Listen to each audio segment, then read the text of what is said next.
نحمدہ ونصلی ونسلم علی رسولہ الکریم اما بعد۔ میرے بھائیوں اور میری بہنوں، آج کا ایک بہت زیادہ کیا جانے والا سوال، عورت کی نماز گھر میں ہوتی ہے یا نہیں ہوتی؟ نمبر 2، عورت پر جمعہ فرض ہے یا نہیں اور اس کے لیے عورت مسجد میں ضرور جائے یا نہ جائے؟ نمبر 3، عورت عید کی نماز کے لیے جائے یا نہ جائے؟ اور نمبر 4، عورت اعتکاف محلے کی مسجد میں بیٹھے یا اپنے گھر میں بیٹھے؟ آج کی نشست میں انشاءاللہ احادیث صحیحہ صریحہ کثیرہ کی روشنی میں ہم نے ان چاروں کا جائزہ لینا ہے۔ میں رسول اللہ صلی اللہ تعالیٰ علیہ وسلم سے اور آپ کے صحابہ رضی اللہ تعالیٰ عنہم سے اور ائمہ مجتہدین فقہاء کرام سے یہ بات ثابت کرنے کی انشاءاللہ بھرپور کوشش کروں گا کہ ان چاروں کا جواب بڑی اچھی طرح واضح اور خوبصورت ہو کر سامنے آ جائے۔ آپ صلی اللہ تعالیٰ علیہ وسلم کے زمانے میں صحیح بخاری اور مسلم میں روایت موجود ہے، رسول اللہ صلی اللہ تعالیٰ علیہ وسلم نے فرمایا، عبداللہ بن عمر رضی اللہ تعالیٰ عنہما سے روایت، قال رسول اللہ صلی اللہ علیہ وسلم، لا تمنعوا نساءکم المساجد وبیوتہن خیر لہن، رواہ ابو داود۔ عبداللہ بن عمر سے روایت ہے کہ رسول اللہ صلی اللہ تعالیٰ علیہ وسلم نے فرمایا، تم اپنی عورتوں کو مسجدوں میں جانے سے منع نہ کرو اور ان کے لیے بہترین ان کے گھر ہی ہیں۔ روایت کو پوری طرح سنیے گا، امانتداری کے ساتھ سنیے گا۔ روایت بیان کرنے والے روایت کا پہلا حصہ بیان کرتے ہیں، دوسرا حصہ بیان نہیں کرتے، اور عورتوں کے لیے ان کے گھر ہی سب سے بہتر ہیں۔ دوسری روایت بھی صحیح بخاری اور مسلم کی ہے، عبداللہ بن عمر رضی اللہ تعالیٰ عنہما اس کے راوی ہیں، رسول اللہ صلی اللہ تعالیٰ علیہ وسلم نے فرمایا، اذا استأذنکم نساؤکم باللیل فأذنوا لہن۔ رسول اللہ صلی اللہ تعالیٰ علیہ وسلم نے فرمایا، جب تمہاری عورتیں تم سے رات کو مسجد جانے کے لیے اجازت مانگیں تو ان کو اجازت دے دیا کرو۔ بات کو بڑی اچھی طرح سمجھنا ہوگا۔ آپ علیہ السلام نے اس سے پہلی روایت میں اجازت بھی دی اور ساتھ ساتھ ترغیب بھی دی، اور جو دوسری روایت ہے کہ باللیل فأذنوا لہن، رات کو اجازت دے دیا کرو، اور ساتھ ساتھ یہ یاد رکھیں وَبُيُوتُهُنَّ خَيْرٌ لَهُنَّ، ان کے گھر ہی ان کے لیے سب سے بہترین ہے۔ وہ زمانہ نبوی ہے، صحابہ جن کے دلوں کا امتحان اللہ نے لیا، صحابیات جن کے دلوں کا امتحان اللہ نے لیا، ان جیسے لوگ اب دوبارہ کائنات میں پیدا نہیں ہو سکتے۔ آپ صلی اللہ تعالیٰ علیہ وسلم نے صحابہ کو کیسے سکھایا، صحابہ کو کیسے تعلیم دی، یہ ہمیں بڑی اچھی طرح سوچنا ہوگا۔ اب ایک اور تیسری روایت جس سے بات بڑی اچھی طرح واضح ہو جائے گی، وہ روایت ہے حضرت ام حمید سعدی رضی اللہ تعالیٰ عنہ سے روایت ہے، مسند احمد، ابن خزیمہ، ابن حبان میں یہ روایت موجود ہے، اور اس کے علاوہ دیگر کتب میں یہ روایت موجود ہے۔ میں اس روایت کا ترجمہ عرض کرتا ہوں، کسی کو اس کی عبارت حوالے کی ضرورت ہو تو وہ میں الحمدللہ پوری دیانتداری کے ساتھ، پوری صداقت کے ساتھ اس کے پاس بھیج سکتا ہوں، اس کا عکس اور اس کا پورا حوالہ۔ ام حمید سعدی رضی اللہ تعالیٰ عنہ رسول اللہ صلی اللہ تعالیٰ علیہ وسلم کے پاس آئیں، یا رسول اللہ صلی اللہ تعالیٰ علیہ وسلم،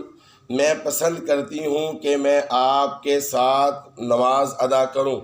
میں پسند کرتی ہوں کہ میں آپ کی امامت میں مسجد نبوی میں نماز ادا کروں۔ میرے بھائیوں میری بہنوں، بڑی توجہ سے بات کو سماعت فرمائیے گا، انشاءاللہ پھر آپ کو یہ کسی جماعت اور کسی فرقے اور کسی مسلک کی بات نہیں لگے گی، پھر آپ بڑی اچھی طرح اس بات کو سمجھ سکیں گے، بڑی اچھی طرح سمجھ سکیں گے۔ ام حمید سعدی رضی اللہ تعالیٰ عنہ کے کہنے پر آپ صلی اللہ تعالیٰ علیہ وسلم نے جواب ارشاد فرمایا، اے ام حمید، مجھے پتہ ہے کہ تو میرے ساتھ نماز پڑھنے کو، مسجد نبوی میں نماز پڑھنے کو بڑا پسند کرتی ہے، لیکن اے ام حمید تو یہ بات یاد رکھ، تیری وہ نماز جو تو میرے پیچھے پڑھے گی اور تیری وہ نماز جو تو اپنے محلے کی مسجد میں پڑھے گی، تیرے اپنے محلے والی مسجد میں جو تو نماز پڑھے گی وہ میرے پیچھے پڑھی جانے والی نماز سے 1 درجہ افضل ہوگی، اور تیری وہ نماز جو تو اپنے گھر کے صحن میں پڑھے گی وہ میرے پیچھے پڑھی جانے والی نماز سے 2 درجے افضل ہوگی، اور تیری وہ نماز جو تو اپنے گھر کے برآمدے میں پڑھے گی وہ میرے پیچھے پڑھی جانے والی نماز سے 3 درجے بہتر اور افضل ہوگی، اور تیری وہ نماز جو تو اپنے گھر کے اندرونی کونے میں پڑھے گی وہ میرے پیچھے پڑھی جانے والی نماز سے 4 درجے بہتر اور افضل ہوگی۔ میرے بھائیوں، میری بہنوں، توجہ فرمائیں، بات کو سنیں۔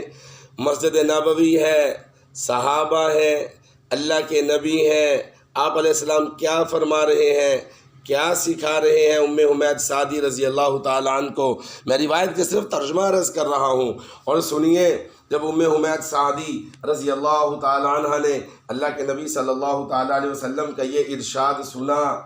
تو کیا کیا؟ قال، راوی کہتے ہیں فَأَمَرَتْ فَبُنِيَ لَهَا مَسْجِدٌ فِي أَقْصَى شَيْءٍ مِّن بَيْتِهَا أَوْ ظُلْمَةٍ وَكَانَتْ تُصَلِّي فِيهِ حَتَّى لَقِيَتِ اللَّهَ۔ حضرت ام حمید سعدی رضی اللہ تعالی عنہ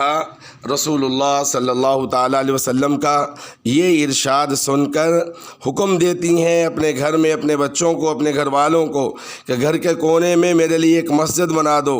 گھر کے کونے کو میرے لیے بطور مسجد کے خاص کر دو، اور پھر وہیں پر نماز پڑھتی رہی یہاں تک کہ وہ اللہ کو پیاری ہو گئی۔ میری بہنوں، میرے بھائیوں، اسے سمجھو اور اسے سمجھنے کی کوشش کرو۔ یہ کسی مسلک اور یہ کسی جماعت کی بات نہیں ہے، یہ سمجھنے کی ضرورت ہے۔ آج ہم بات کو نہیں سمجھتے، اور رسول اللہ صلی اللہ تعالیٰ علیہ وسلم کا ایک اور بڑا خوبصورت ارشاد حضرت ام سلمہ رضی اللہ تعالیٰ عنہ سے روایت، اور طبرانی مسند احمد، ابن خزیمہ مستدرک حاکم میں صحیح سند کے ساتھ یہ روایت موجود ہے۔ رسول اللہ صلی اللہ تعالیٰ علیہ وسلم نے فرمایا خیر مساجد النساء قعر بیوتہن، عورتوں کی سب سے بہترین مسجدیں ان کے گھروں کے انتہائی اندرونی کونے ہیں۔ عبداللہ بن مسعود رضی اللہ تعالیٰ عنہ سے روایت، ابن خزیمہ میں یہ روایت موجود ہے۔ عبداللہ بن مسعود فرماتے ہیں رسول اللہ صلی اللہ تعالیٰ علیہ وسلم نے فرمایا اللہ کے نزدیک عورت کی سب سے پسندیدہ، عورت کی سب سے اعلیٰ، عورت کی سب سے مقبول، عورت کی سب سے محبوب نماز وہ ہے جو اپنے گھر کے انتہائی اندرونی کونے میں ادا کرتی ہے۔ طبرانی میں عبداللہ بن عمر رضی اللہ عبداللہ بن عباس اور دیگر صحابہ رضی اللہ تعالیٰ عنہم سے یہ روایت موجود ہے کہ حضرت عبداللہ بن مسعود رضی اللہ تعالیٰ عنہ جمعے والے دن رأى عبد الله بن مسعود رضی اللہ تعالیٰ عنہ يخرج النساء يوم الجمعة من المسجد ويقول اخرجن إلى بيوتكن خير لكن۔ جمعے والے دن عبداللہ بن مسعود رضی اللہ تعالیٰ عنہ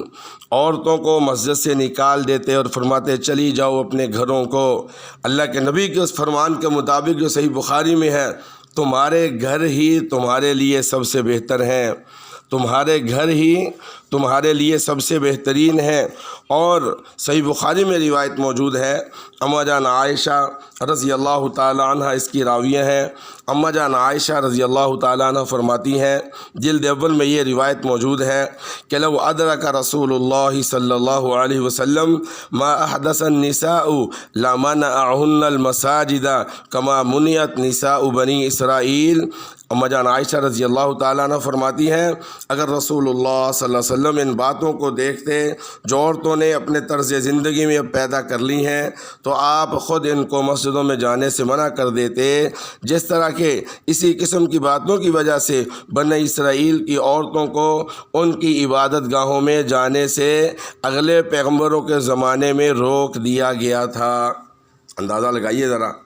رسول اللہ صلی اللہ تعالیٰ علیہ وسلم کے زمانے میں صحابہ اور اللہ اکبر، آپ صلی اللہ علیہ وسلم کا حیا اور تقویٰ، اور آج کے مسجد کے مولانا صاحب اور آج کے نمازیوں کا حال،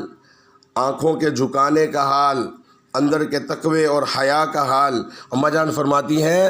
حالانکہ جس زمانے کی اماں جان بات کر رہی ہیں وہ تقوی کا زمانہ ہے، صحابہ اور تابعین کا زمانہ ہے، کہ اگر یہ زمانہ رسول اللہ صلی اللہ علیہ وسلم دیکھ لیتے، عورتوں کو مسجدوں میں آنے سے منع کر دیتے۔ میں جواب عرض کر رہا ہوں، عورت کے لیے گھر ہی بہتر ہے۔ 5 وقت کی نماز عورت گھر میں ہی پڑھے گی، جمعۃ المبارک کی جگہ پر عورت گھر میں ظہر کی نماز پڑھے گی، عید کی جگہ پر عورت گھر میں ہی نوافل ادا کر لے۔ میرے بھائیوں، عورت گھر میں ہی اعتکاف بیٹھے گی اپنے گھر کی مسجد میں۔ اور ایک اور روایت سماعت فرما لیجئے، ابو داود میں روایت موجود ہے، امام ابو داود رحمۃ اللہ علیہ نے باب باندھا، باب التشدید فی ترک الجمعاتی، باب نماز جمعہ چھوڑنے کی وعید کا بیان، اور نیچے جو روایت لائے ہیں وہ روایت سن لیجئے۔ ان رسول اللہ صلی اللہ تعالیٰ علیہ وسلم قال من ترک 3 جمع تعاہنا بها طبع اللہ علی قلبہ، کہ جس شخص نے جمعہ چھوڑا، جس شخص نے 3 جمعے لگاتار چھوڑے، جس شخص نے 3 جمعے لگاتار چھوڑے، اللہ تبارک و تعالیٰ اس کے دل پر مہر لگا دیتے ہیں۔ اللہ تبارک و تعالیٰ جس نے 3 جمعے سستی اور کاہلی سے چھوڑ دیے، اللہ تعالیٰ اس کے دل پہ مہر لگا دیتے ہیں، یعنی اسے دوبارہ نماز جمعہ پڑھنے کی توفیق نہیں ہوتی، توفیق چھن جاتی ہے۔ اس کے بعد امام ابو داود رحمۃ اللہ علیہ نے یہ باب باندھا، اس کے بعد امام ابو داود رحمۃ اللہ علیہ نے باب باندھا، باب الجمعۃ للملوک والمرأۃ، غلام اور عورت پر نماز جمعہ فرض نہ ہونے کا بیان۔ بڑی توجہ سے سماعت فرمائیں۔ رسول اللہ صلی اللہ علیہ وسلم نے فرمایا،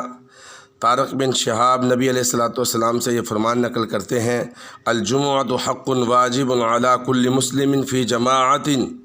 رسول اللہ صلی اللہ علیہ وسلم نے ارشاد فرمایا، نماز جمعہ ہر ایک مسلمان پر باجماعت ادا کرنا فرض ہے، الا 4، عبد مملوک او امرأۃ او صبی او مریض،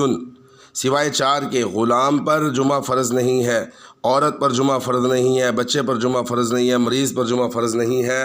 اب جس کے دل میں آئے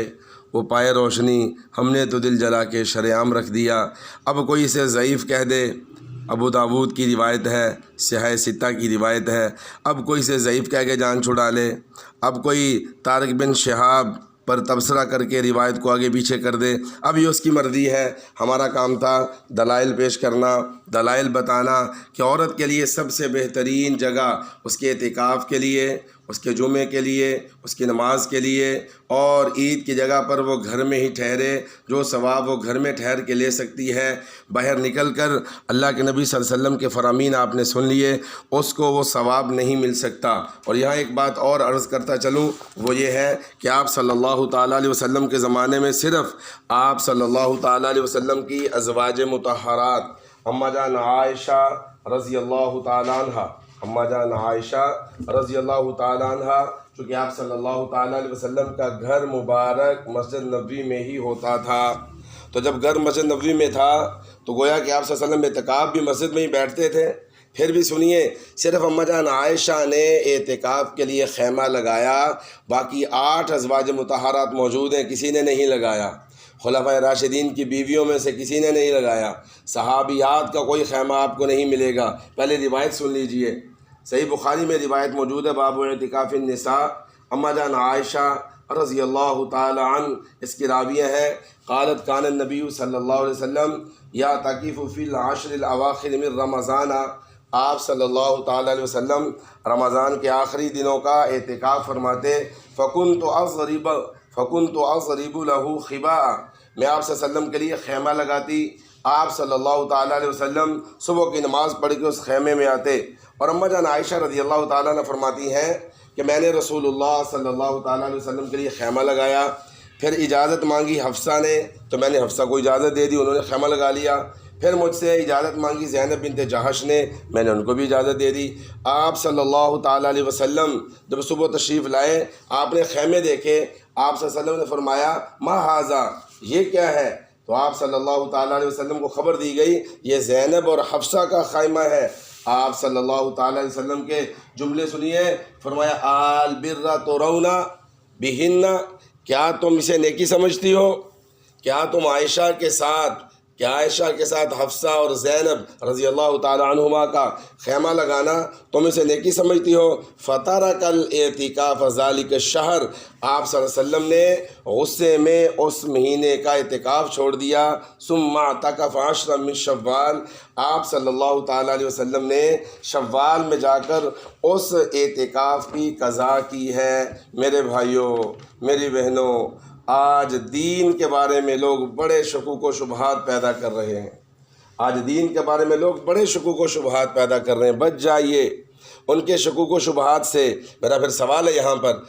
کیا تمام صحابہ کی بیویاں ان کے خیمے کہاں ہوتے تھے؟ وہ اعتکاف کہاں بیٹھتی تھی؟ اگر کسی کے پاس ہمت ہے، اگر کوئی واقعی حدیث کا مطالعہ رکھتا ہے تو چند سوال یاد رکھ لیں، اگر وہ ان کے جواب دے دے تو میرے تک وہ جواب پہنچا دیں، بڑی مہربانی ہوگی آپ احباب کی، تو میں اس پہ غور کر لوں گا اور انشاءاللہ پھر اس کے مطابق چلنے کی کوشش کریں گے۔ نمبر 1، آپ صلی اللہ تعالیٰ علیہ وسلم نے فرمایا ہو کہ عورت کی نماز گھر میں نہیں ہوتی، صرف مسجد میں ہی ہوتی ہے۔ نمبر 2، آپ صلی اللہ تعالیٰ علیہ وسلم نے فرمایا ہو عورت کا اعتکاف گھر میں نہیں ہوتا، مسجد میں ہی ہوتا ہے، حدیث چاہیے۔ اور آپ صلی اللہ تعالیٰ علیہ وسلم نے فرمایا ہو عورت گھر کے کام شام نہ کرے، وہ اپنے سارے کام چھوڑ کر مردوں کے ساتھ عید پڑھنے کے لیے جائے۔ ہر بات پر امر کے صیغے چاہیے اور صحابیات کا عمل چاہیے۔ تو میں امید کرتا ہوں کہ یہ باتیں شاید میرے اور آپ کے لیے راہ نجات بن جائیں، میری بہنیں گھروں میں ٹھہر کر اللہ کی محبوب بندیاں بن جائیں۔ اللہ عمل کی توفیق نصیب فرمائے۔